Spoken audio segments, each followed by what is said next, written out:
जगतसिंहपुर जिले में मंडी समस्या ना खोलुची मंडी ना आसुछंती मिलर उठी पारुनी चाषी अमल धान मंडी समस्या रे पेशी हेलेनी अन्नदाता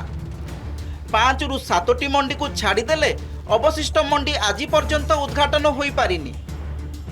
सेपटे 39टी सोसाइटी रे संपादक पद मध्य खाली पड़ी जो केतोटी मंडी खोली सेठारे मिलर को मनमानी चली जोर जबरदस्त निजे आनिथिबा डिजिटल मेसिन रे ओजन करी 5 केजी ऊर्ध्व धान काटुछंती मिलर फल कटनी छटनीर शिकार होउछंती चाषी। रघुनाथपुर ब्लॉक रे चाषी को छिंडा अखा दिया जाउथिबारु मुहामुही परिस्थिति देखिबाकू मिलिछि। कोनोसी मंडी रे नेता मंत्री को देखा मिलुनी। उद्घाटन तो करदेले किछि आज पर्यंत 10 दिन हेलानी मंडी उद्घाटन हेलानी धान उठार ना धरना टार्गेट आसीनी प्राय सोसाइटी की देले टार्गेट किंतु आम गोपाल देव सोसाइटी की धान देले ना मिलर टैग हेनी ये भाव में ये सरकार अपारगत सरकार आज पर्यंत चाषी सहित खेल यहाँ सरकार उदासीनता कारण जेहेतु सरकार कहते कटिंग चटिंग हेनी किंतु धान मिलर आसी नौना बाध्य चाषी राजी धान को कटिंग हो पचक धान केमती उठी जाऊ चाषी देखुची मोर बस लस हो से बाटे किंतु मो धानटा चली जाऊ सरकार कहले कटिंग छटिंग हेनी पुणी कटिंग छटिंग धान गला एंटायर जिले 4 केजी लेखा शस्य जिलापाल कौन जाना ना सीओ जाना।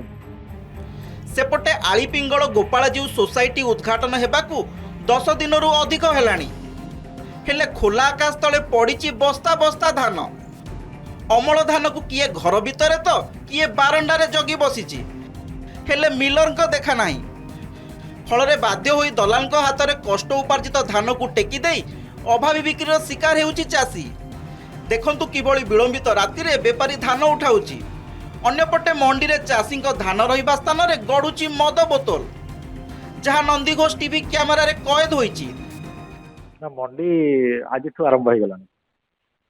आज किणा आरंभ हो गलानी आज उठुची टोटाल आमर 113टा मंडी खुला हम 61,000 बंटा हो जाइए सेटा लिफ्ट आरंभ हो जाए आरे सेकेंड टार्गेट आम दे देछु वर्ष आमर 17 लाख किना होइथिला ए वर्ष भी से 17 लाख 18 लाख मैक्सिमम टिके बढ़िबो सरकार को टार्गेट थाई जानवर मास शेष बसिलानी अथच जगतसिंहपुर जिले में समस्त धान मंडी खोली पारा ना जोटी क्या बा खोली मिलर को मनमानी चली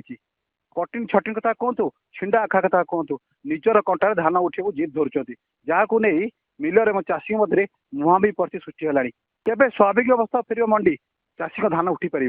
ताकू अपेक्षा। जगतसिंहपुर दीप्ति महांती, नंदीघोष टीवी।